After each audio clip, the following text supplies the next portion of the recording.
नमस्कार दोस्तों, स्वागत है आप सभी का आपके अपने प्यारे से यूट्यूब चैनल स्टडी वर्ल्ड में। अगर आप चैनल पर नए हैं तो चैनल को सब्सक्राइब जरूर करें और वीडियो पसंद आए तो लाइक करना ना भूलो। हम आपको बता दें कि अभी पीवाई की सीरीज चल रहा है जो 2014 से लेकर 2025 तक का क्वेश्चन हर सब्जेक्ट में हो रहा है। तो अभी तक आप जो जो नहीं देखे हैं वो जाकर देख लें। और आज हम लोग 2016 का प्रथम पाली का ऑब्जेक्टिव क्वेश्चन देखेंगे जो प्रीवियस ईयर है, जिसको एग्जाम अभी से बहुत जरूरी है। तो चलिए बिना देर के हुए शुरू करते हैं। क्वेश्चन नंबर फर्स्ट बोल रहा है कि in a short circuit the value of electric current in a circuit becomes. बोल रहा है कि लघु शॉर्ट सर्किट के समय परिपथ में विद्युत धारा का मान होता है। तो विद्युत धारा का मान होता है वो वेरी हाई होता है, यानी कि बहुत अधिक। आपका ऑप्शन नंबर ए करेक्ट हो जाएगा। क्वेश्चन नंबर सेकंड बोल रहा है कि the image formed by a plane mirror. समतल दर्पण द्वारा प्रतिबिंब होता है। जो समतल दर्पण द्वारा जो प्रतिबिंब बनता है वो वर्चुअल बनता है, यानी कि काल्पनिक बनता है। आपका ऑप्शन नंबर ए करेक्ट हो जाएगा। क्वेश्चन नंबर थर्ड बोल रहा है कि which lens is use to remove near sightedness defect. निकट दृष्टि को दूर करने के लिए कौन सा लेंस का प्रयोग किया जाता है। तो जो लेंस का प्रयोग किया जाता है वो कॉन्केव यानी कि अवतल लेंस का प्रयोग किया जाता है। आपका ऑप्शन नंबर बी करेक्ट हो जाएगा।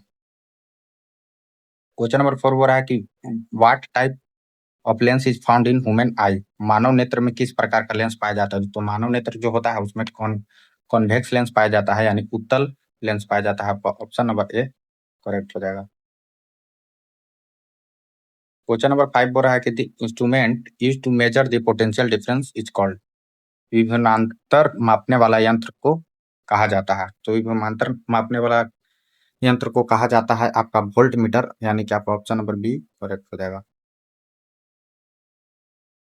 क्वेश्चन नंबर सिक्स बोल रहा है कि ammeter is connected in a electric circuit. Ammeter को विद्युत परिपथ में कैसे जोड़ा जाता है। तो जो एम मीटर को विद्युत परिपथ में जोड़ा जाता है वो सीरीज में जोड़ा जाता है, यानी श्रृंखला में। आपका ऑप्शन नंबर ए करेक्ट हो जाएगा, श्रृंखला में। क्वेश्चन नंबर सेवन बोल रहा है कि the SI unit of electric current. विद्युत धारा का एसआई मात्रक क्या है। तो विद्युत धारा का जो एसआई मात्रक है वो आपका एम्पेयर होता है। तो आपका ऑप्शन नंबर डी करेक्ट हो जाएगा। क्वेश्चन नंबर एट बोल रहा है कि by which lens only virtual image is formed. किस लेंस द्वारा केवल काल्पनिक प्रतिबिंब बनता है।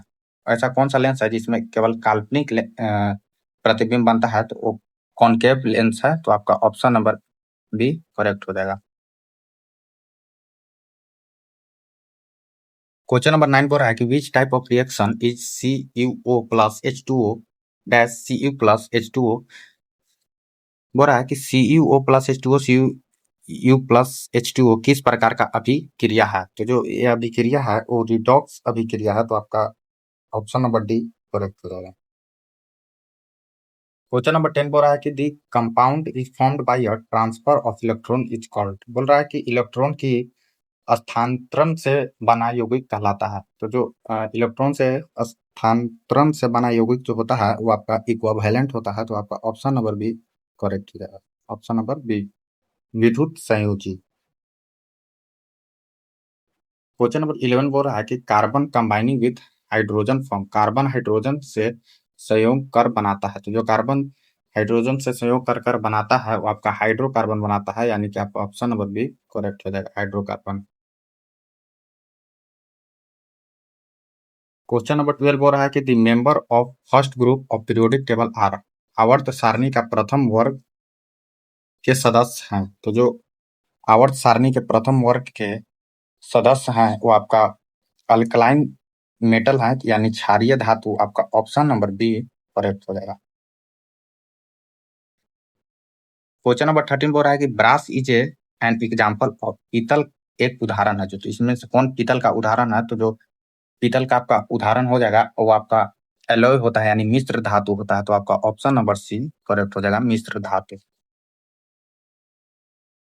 क्वेश्चन नंबर 14 बोल रहा है कि the percentage of CO2 in atmosphere. बोल रहा है कि वायुमंडल में CO2 गैस की उपस्थिति होती है। तो जो वायुमंडल में CO2 गैस की उपस्थिति होती है वो आपका 0.03 होता है। तो आपका ऑप्शन नंबर सी करेक्ट हो जाएगा।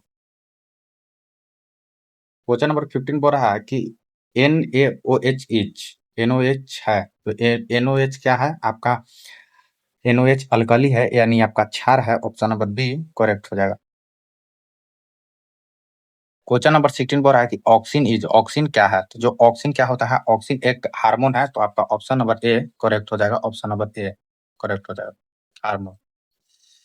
क्वेश्चन नंबर 17 बोल रहा है कि which of the following is not a part of female reproductive system. बोल रहा है कि मानव मादा के जनन तंत्र का भाग नहीं है। ये चारों ऑप्शन में से कौन सा है जो मानव का अंग नहीं है? तो हमारा कौन सा हो जाएगा? भाज डिफरेंस शुक्रवाहिक का जो होता है वो मेल रिप्रोडक्ट में आता है, तो आपका ऑप्शन नंबर सी करेक्ट हो जाएगा। Essential for autotrophic nutrition is, स्वपोषी पोषण के लिए आवश्यक है। बोल रहा है कि स्वपोषी पोषण के लिए क्या मतलब आवश्यक है? तो जो आवश्यक है इसमें हर चीज आवश्यक है। इसके लिए CO2 भी जरूरी है, इसके लिए क्लोरोफिल भी जरूरी है, सनलाइट भी जरूरी है। तो आपका ऑप्शन नंबर डी जो है करेक्ट हो जाएगा। All of these, option number D. Question number 19 बोल रहा है कि the largest gland of the human body is. बोल रहा है कि मनुष्य के शरीर का सबसे बड़ी ग्रंथि कौन है? तो जो मनुष्य के शरीर की सबसे बड़ी ग्रंथि जो होता है वो लीवर होता है। तो आपका ऑप्शन नंबर ए करेक्ट हो जाएगा, लीवर। आपका ऑप्शन नंबर ए करेक्ट हो जाएगा, लीवर।